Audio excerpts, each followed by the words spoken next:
Is this some kind of joke? What do you hope to achieve by doing this? Why not enjoy sleeping outdoors? From the phone, I heard my mother-in-law Kata's mocking voice. How could she drag her grandson into such a mess? I sighed inwardly. That's fine. We'll just go home. But after this, Kathy would face an ordeal she never expected. My name is Meg. I am 37 years old and work at a very ordinary company. Tom, my husband, and I have been together as a married couple for 12 years already. Time flies. I first met Tom in our university club. We used to hang out a lot back then, but we were just friends and didn't date. However, after graduation, we reunited at a gathering with our club friends. From then on, we started talking more frequently, and eventually began dating. About a year later, Tom suddenly asked me with a serious face, "Will you marry me?" I can't forget his expression at that moment. So, we got married, and soon after, our lovely son Mike was born. Mike is an active and a bit mischievous boy, but he's genuinely good. He studies well at school, and he's especially passionate about baseball. He has been playing in a local youth baseball team since he was young, swinging his bat every day, rain or shine. During tournaments, thanks to Mike's performance, his team often wins, and everyone says, "Mike is amazing." Tom and I always cheer for him at his games, clapping our hands. "Hey, Mom, Dad, did you see today's game? How was it?" "Of course. We wouldn't miss it." "Mike, that home run was incredible. The game shifted the moment you hit it."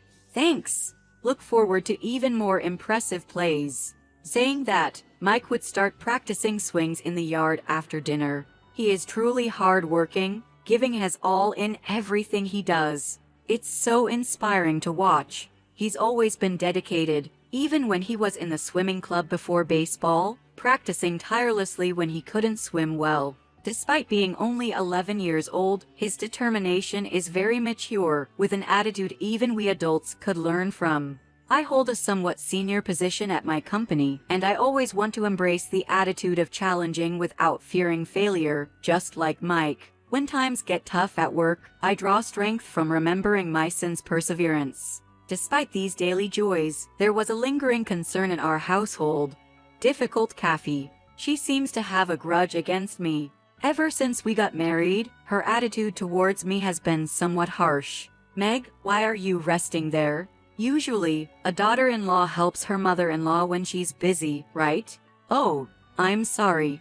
Actually, at that time, my father-in-law Jason had offered me tea at the dining table, and I was having a leisurely chat with Tom. However, my Kathy seemed to get irritated regardless. When I went to the kitchen, she looked at me with a stern gaze and murmured complaints. "How can you act so thoughtlessly? Was it how you were raised? If your parents were like that, I'd understand." I never expected Kathy, who knew nothing about my family, to say something like that. I had never met someone who could say such things so casually before, so I was taken aback and lost for words at that time. Since the pre-wedding meeting, Kathy's attitude towards me was a bit off, so I felt it would be difficult to get along with her.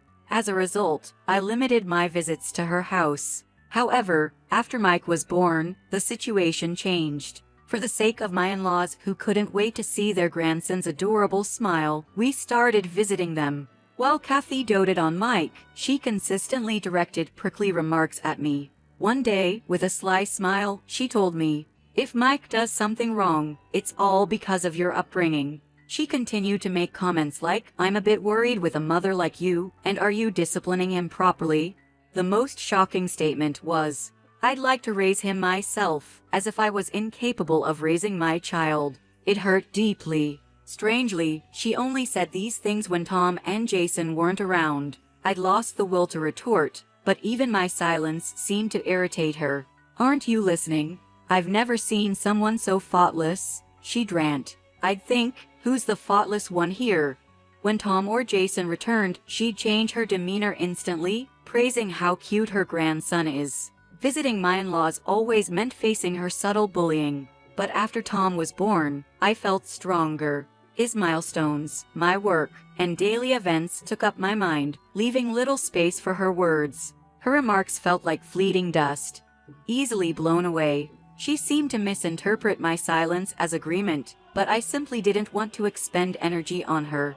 Occasionally, her comments irked me, but it was easier to ignore her when she was under a misapprehension. Jason, Tom, and Mike were always on my side.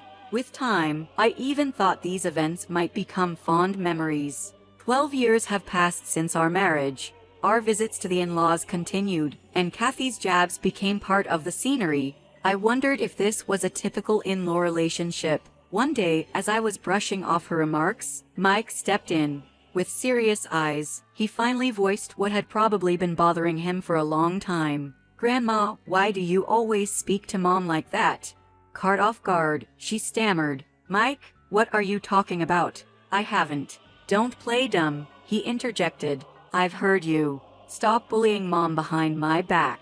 Can't you be kind? I'm starting to dislike that side of you." He looked as if he'd gathered a lot of courage to say this. All he wanted from his grandmother was a bit of kindness. Cat-Eye looked puzzled for a moment, as if she couldn't understand what had been said. She was probably surprised by her grandson's words. But after a while, a hint of anger appeared on her face. "Mike, where did you learn to talk like that? Isn't it rude to interrupt adults when they're talking? This is a conversation between Grandma and Mom. Meg, you need to educate him properly. Look at Mike's attitude, it's problematic. How could he have grown up without learning to choose his words carefully?" I was secretly moved by Mike's honesty and courage. His strength had been evident since he was a child, and I was proud that it hadn't changed. "Mike, thank you. But I'm okay, so please wait a little further away." "Okay, I got it." "Grandma, my mom is kind." I was grateful for the way Mike stood up for me. The words of Kathy no longer meant anything to me, but I didn't want Mike to be attacked further. Then, it seemed that Tom, summoned by Mike, appeared and said with a concerned expression, "What happened? Why is everyone so tense?" Kathy, slightly taken aback by Tom's appearance, replied weakly, "Oh, it's nothing. I was just talking with Meg. Anyway, I'll make some tea." Kathy hurriedly disappeared into the kitchen. After she left the room, Tom looked at me and said, "Are you okay?" Mike suddenly told me, "Mom is being bullied by Grandma." I rushed over, thinking what had happened. "Were you okay? Did something happen?" "Well, actually, I didn't really want to go into details, but I thought he would worry if I didn't, so I decided to be honest. I told him about how I had been tormented by Kathy's cold words since we got married, and how I secretly used a voice recorder to record her remarks. When he heard a sample of the verbal attacks I had endured for years, he looked shocked. "Why didn't you tell me sooner?" "I'm sorry, I didn't realize this was happening. I'm truly sorry for not standing by your side." "It's okay." After Mike was born, I was so busy with daily child rearing and housework that I hardly thought about Kathy. "You did really well in such circumstances." "Thank you. I've been enjoying watching Mike grow up and haven't been concerned about the bullying. Ever since becoming a mother, I never realized you've become this strong, Meg." "What do you mean?" "Like, right now. No matter what happens, you can still smile." "Oh, stop saying things like that." We reminisce about the past with light laughter. For me, having Tom and Mike by my side made the pain of Kathy's words fade. However, a significant event would soon shake the relationship with Kathy even further. When Jason decided to retire, Tom and I planned a special surprise to celebrate. Wanting to give him something memorable, we thought, how about a trip abroad? After discussing it with Tom, we came up with the idea of a family trip to Cancun. Jason's eyes lit up at the suggestion, and he further proposed, "Since we have the opportunity, let's all go together." So it was decided that our family of 3, along with my in-laws, would travel to Cancun. It was the first time for both our families to travel abroad. Tom was a bit concerned and asked, "Considering my mother is also coming, are you sure it will be okay?" I reassured him, saying, "If we manage our time well and do activities separately when needed, it will be fine, and we'll have a fun trip." In reality, I thought I wouldn't spend too much time alone with Kathy, and above all, I wanted to ride the cheerful vibe of the trip and create good memories. However, I was surprised at the high enthusiasm of Kathy when planning the trip. She was very excited, pulling out brochures and constantly suggesting, "I want to go to this place too." I wondered if it was okay for her to decide so much when the trip was supposed to be for Jason. Jason, who was supposed to be the star of this trip, is a genuinely kind person. He smiled at his wife's eagerness and tried to accommodate her wishes. Seeing that, I decided to respect his feelings too. On the day of the trip, we got up early, feeling a little excited, and headed to my in-laws' house. "Good morning, Dad, Mom, please get in this car." "Thank you for today," replied Jason with a big smile. "I've been really looking forward to this." "Grandpa, let's sing a song together on the way." Mike enthusiastically invited Jason to sit next to him. I quickly sat on the opposite side of Mike, and the three of us took over the back seat. Kathy gracefully sat in the front passenger seat, and Tom took the wheel, ready to drive safely as always. This seating arrangement seemed perfect for a comfortable drive to the airport. The journey was smooth without any traffic congestion. We all chatted and sang, and soon arrived at the airport. With some time to spare, we decided to roam around the airport. There were many shops and an observation deck. Mike, who loves watching airplanes, enjoyed the view from the deck. Feeling hungry, Mike said, "I'm hungry." We went to a small cafe for a light meal and later browsed through a souvenir shop. My in-laws seemed to enjoy looking at various items. As our flight time approached, we began to move towards our gate. On the way, my Kathy suggested, "Meg, do you want to take a break? I'll look at the luggage, so why don't you go to the restroom for a bit?" Indeed, it might be a good idea to go now. I asked Kathy to watch our luggage and took Mike, who said, "Mom, I want to go too," and we headed to the restroom.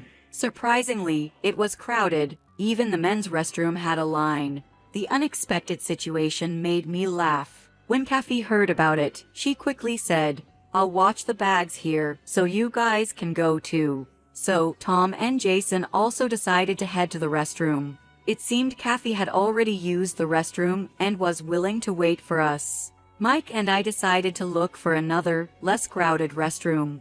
After using the restroom, Mike and I returned to where we left Kathy. However, no matter how much we searched, we couldn't find Kathy or anyone else. I briefly panicked and tried calling Tom, but couldn't get through. Did they already head to the boarding gate? But the fact that even our luggage was missing was perplexing. Was it stolen? I really didn't know what to do and was anxious. Just then, I got a call from Kathy. "Hello, where are you?" I asked. When I asked, Kathy laughed over the phone and said, "There's no need to tell you, Meg. I just want to have a good time with my husband and son. You two are just in the way." At that moment, I was completely taken aback. I couldn't believe what was happening. "What? Wait a minute. This is a joke, right?" My voice was trembling with confusion and anxiety. "Your luggage. Oh, I think I threw it somewhere," she said jokingly. As I looked around in a panic, I noticed our luggage hidden under a chair a short distance away. "Is this some kind of joke? What do you want to achieve by doing this?" My voice gradually turned from anxiety to anger. "It's okay, calm down. Oh, I've made sure your wallets and passports won't be stolen. How about spending the night on the streets for fun?" She laughed heartily. "Where is my husband?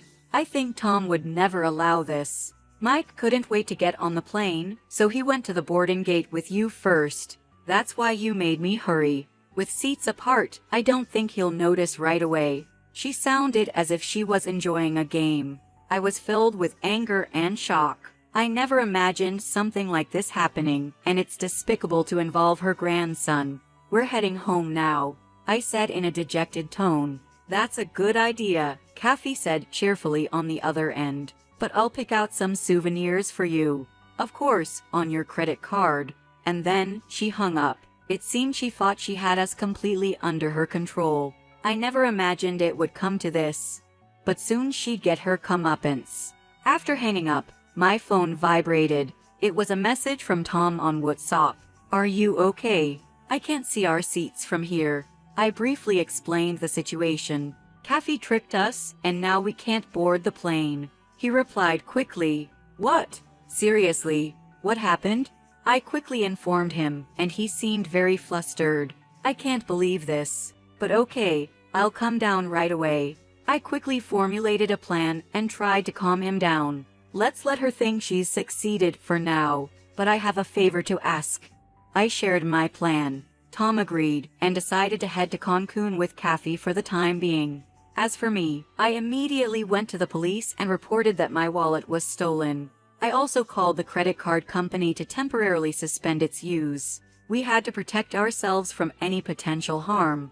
After that, Mike and I decided to head home, discussing that our next trip would be more enjoyable. Although I never imagined our trip to Cancun would unfold in such a manner, there was a silver lining. The unexpected turn of events made the time with Mike special. We altered our plans and decided to stay at a resort hotel. The view from our room and the delicious food became the highlights. Seeing Mike's face, it was evident he had forgotten all about Cancun and was genuinely enjoying the moment. "Mom, this is delicious," he exclaimed, offering me a bite of his food. His brilliant smile reassured me that we had made the right decision. We also had a delightful barbecue at my parents' place. The aroma of grilled meat in the open air, coupled with the warmth of family, made it feel like a true vacation. 3 days later, my husband and father-in-law returned. They both looked genuinely remorseful for Kathy's actions. "I can't believe what my wife did. It's inexcusable," Jason confessed. "Meg, I'm so sorry. I should have been more careful." Although they tried to apologize, Mike and I had moved past our initial anger. Curious, I asked about their trip, to which Tom laughed. It was a huge success. It turned out they had executed the revenge plan I had conceived. After directing Kathy to the luxury hotel, they went elsewhere, leaving her to fend for herself. She arrived at the hotel, not knowing I had canceled our reservation. Tom and Jason ignored all her attempts at communication and thoroughly enjoyed their time in Cancun. "Was it fun with Grandpa?" Mike asked excitedly. Tom smiled and replied, "Yes, but next time, let's all go together." He then told me about Kathy's series of misadventures. Mom kept sending frantic messages. Apparently, she had to stay at a cheap inn and hardly slept.